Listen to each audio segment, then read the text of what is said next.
First episode kicks off with Tommy tied up in a mysterious hangar in the middle of the desert with a bag over his head.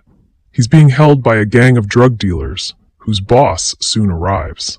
Tommy doesn't panic, not even when the boss shoots one of his own foot soldiers.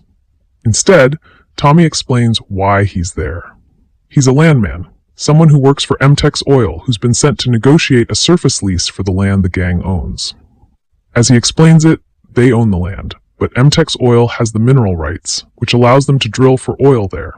Tommy and the gang leader eventually reach an agreement on the basis that both parties leave each other to do their business.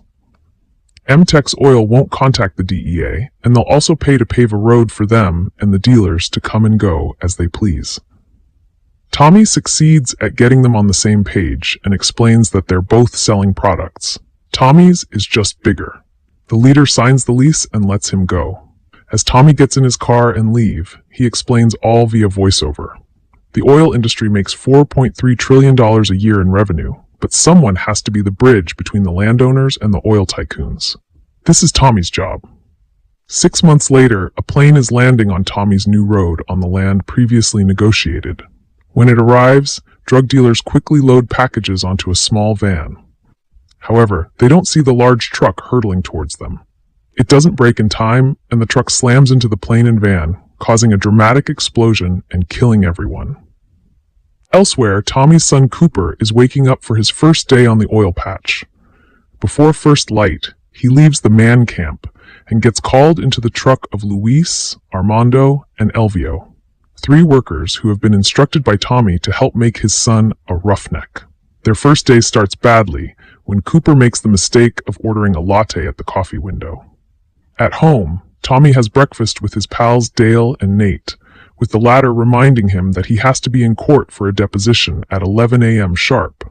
But no time for that, because Tommy gets a phone call about the plane.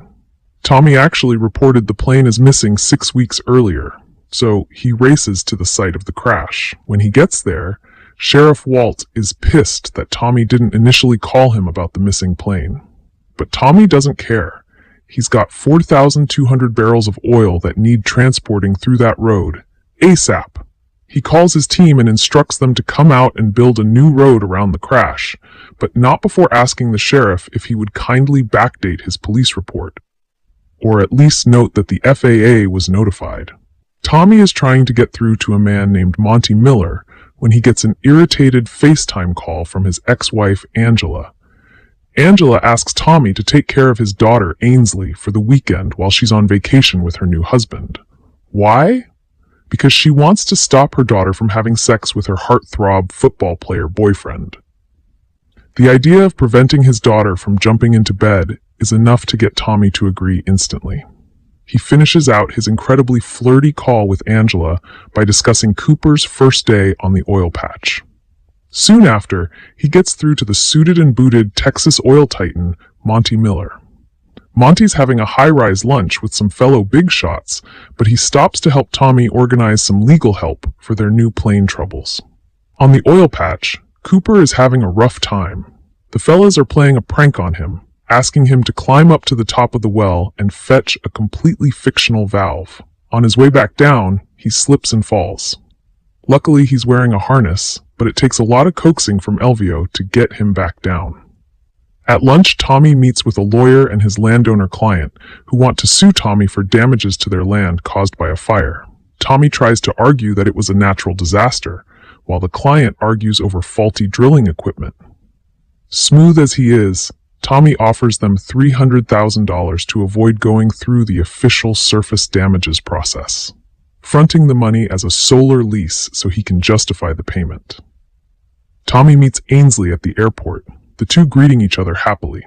But Ainsley has managed to sneak her boyfriend onto the trip. His name is Dakota Loving, and he's about as big of a jerk as his name suggests. On the way home, the three stop at a football game, where it becomes clear Dakota is something of a minor celebrity.